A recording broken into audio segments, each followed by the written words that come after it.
Across the Fence, we're asking grass-fed or grass-finished. We'll learn how farmers are working to graze the best meat for you to eat. Good afternoon and thanks for joining us. I'm Judy Simpson. We don't bring you a lot of breaking news on Across the Fence, so when we learned the term grass-fed isn't as simple as it sounds, it made us take notice. In January of 2016, the United States Department of Agriculture's Agriculture Marketing Service withdrew its definition of grass-fed meat. This created a confusing situation for farmers and consumers. This is why it's important to learn where your food comes from and who grows it and how it's raised. And the Adirondack Grazers Cooperative is doing just that. Here's Across the Fence's Keith Silva with our story. In the beef industry, Steve Shu Bart is what's known as a finisher, even though he's just starting out. I am a new farmer. This is my second year in operation. Before becoming a farmer, Shu Bart was a numbers guy. My original background was in economics, my educational background, and I transferred to a Bachelor of Science in Diversified Ag, and I poured a lot of time into writing a business plan that would work for me and also one that's scalable. And so I think the hardest part finally, after playing with numbers for so long and sitting in front of my computer and looking at spreadsheets for so long, was actually just going ahead and buying the cattle, because that was my big investment, and that was really pulling the trigger. Shu Bart rents 30 acres of land in Shoreham. He buys cattle and then he finishes them, which means he fattens them up for market.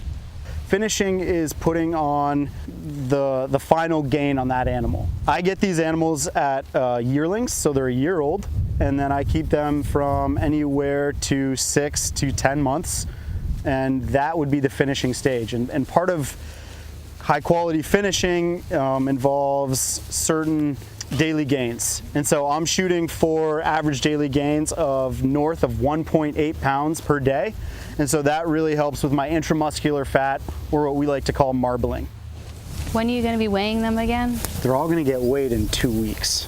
To turn what was an old horse pasture into something more productive for packing on pounds, Shu Bart worked with Cheryl Cesario, a grazing and herd management specialist with UVM Extension. That one right there. What really works in this situation, especially when you're trying to finish animals on pasture, is that there actually has to be grass.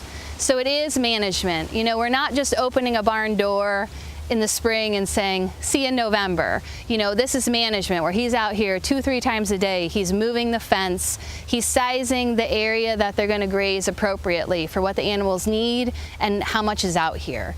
And every time they move that fence line, they're going into stuff that's, 8, 10, 12 inches tall, and then grazing it down not shorter than 3-4 inches in some cases, higher than that, and they're trampling a lot of the material. And then they continue to move. We have to let those plants recover. We want to see that the plants have had a time to grow back before they get grazed again. And that's really a really critical piece of the puzzle, so we're not overgrazing. When Shu Bart's not out moving fences, he works as executive director of Adirondack Grazers Cooperative. His love of numbers, data, and projections was a key factor when it came time to manage people and production. We're a 6-year-old farmer-owned cooperative. We've grown rapidly in those 6 years, from about half a dozen members to 80 that we have now. Our collective herd size is right around 3,100. And so the mission of the co-op is to find wholesale markets that we can collectively fill that we can't fill individually as farmers. So that presents some challenges, but it also is a huge opportunity for us as a grid of grass-fed beef producers to work together to figure out how we can scale up high-quality grass-fed beef and actually have a say in the quality of that grass-fed beef, the production protocols, and inevitably the price, because that is what's very important for our farmers to keep them viable and on their land. In comparison to those other When Shu Bart looks over his herd, he sees more than animals. He sees roaming bits and bytes of information. The biggest tool we have is data. All of our 80 member farms have access to a cloud-based herd management software where they can input animal data. The most important data that we collect is weights. So all of our member farms have scales, and so they weigh their cattle regularly, and they input that data into that cloud-based herd management software, and it actually gets fed into a couple of different models, and we have algorithms that should that'll tell us when we'll have cattle 2 months out, 3 months out, 6 months out, and 12 months out. And so we know if Grass Cattle Company is having a rate of gain of 2 pounds per day, Steve's probably going to produce us high quality grass-fed beef. And so it took some time implementing those practices, but it's been huge for our quality and consistency. As a label, grass-fed beef should be easy to understand, but it isn't. In 2016, the United States Department of Agriculture dropped the definition of grass-fed.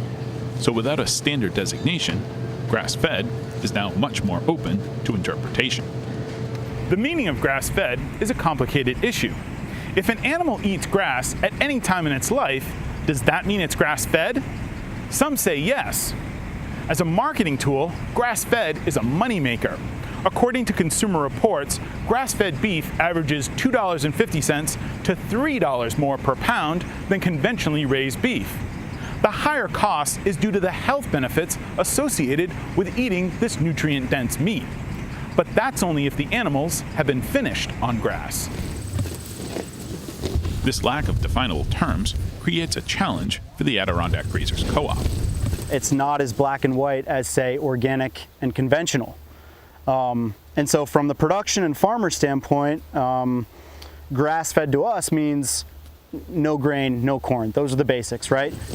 This is what grass-fed means to me. Essentially, you're looking at it. These animals are on pasture. They get moved 2 to 3 times a day. They get harvested off of fresh summer forage. And there are no byproducts, no grain, no fillers, no additives.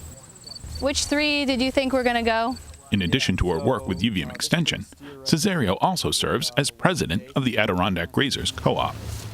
We don't have a uniform definition of grass-fed at this point, and it means a lot of different things to different people. And I think that as a co-op, for example, we're starting to see competition in the marketplace from imports like Australian beef or from larger scale feedlot type operations that are feeding stored feeds in the feedlot, but it is technically grass-fed, which is just very different than this particular model. And so I feel like we're getting to a point where we need some kind of almost national standard to really clarify, like, well, what is grass-fed?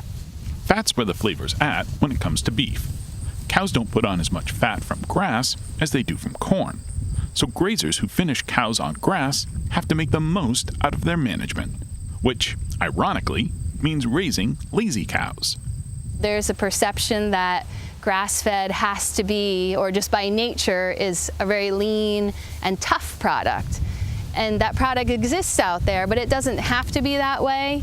The reason that happens is because if animals are grazing and there's not a lot to eat, and they spend a lot of time hunting and pecking around the pasture to take little nibbles here and there, they're expending a lot of energy.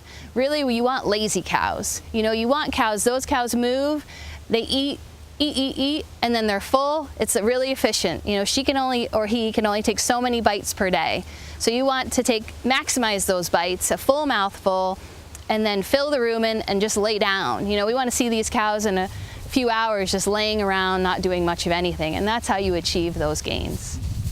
Between technology and best management practices, Shu Bart believes the numbers will prove out. The American consumer's palate is used to this a very fatty, well-marbled, finished steak, and that's what we have to do with grass-fed as well. And it's very possible with high-quality land management and genetics. 22 is also good to go. From start to finish, these farmers are working to make sure grass-fed means what it says and meets the highest standards in their industry. In Shoreham, I'm Keith Silva with Across the Fence. Well, thanks, Keith. I'm joined now by Kimberly Hagan. She works as a grazing outreach specialist with the University of Vermont Extension Center for Sustainable Agriculture. Great to see you again. Yeah, good to see you. So what's the percentage of farmers that you work with who raise grass-finished animals versus only grass-fed animals? Well, most of the farms that I work with are grass, because I work on grazing systems, so most of the farmers I work with are grass-based. And so what's the advantage to grass-finished versus grain-finished? You know, there's the health benefits, which we're just learning more and more about now.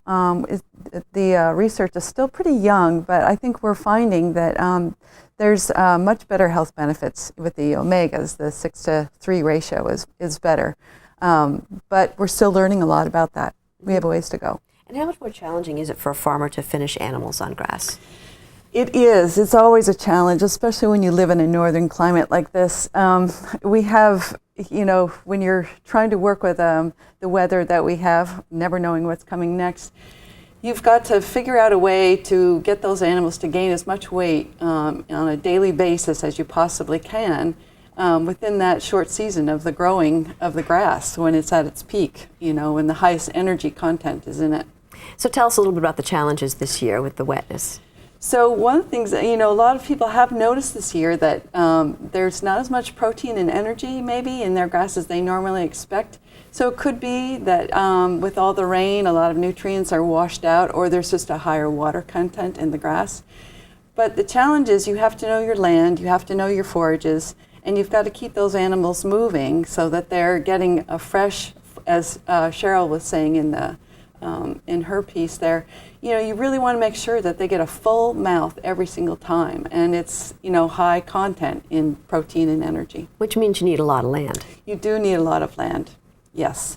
And that is also one of the challenges, especially for young people, getting into it, trying to be able to afford a large piece of land. And there, there's a lot more queries now. I have a lot more people asking on how they can, if they're a landowner, how they can have their land be used. And then there are people who can't afford to buy land that really want to farm. And we do have a land link site, which is a great thing that we've had in the last few years. It's a website and everything that's helping people get matched to each other so that we can do that. And the challenge too is that it's got to be good land. It does, yes, I know. And it's true, we have people, there's someone who has a piece of land that probably hasn't been used in many, many years, and the conditions are that the forages aren't top quality. And it takes a few years to get it back up to that.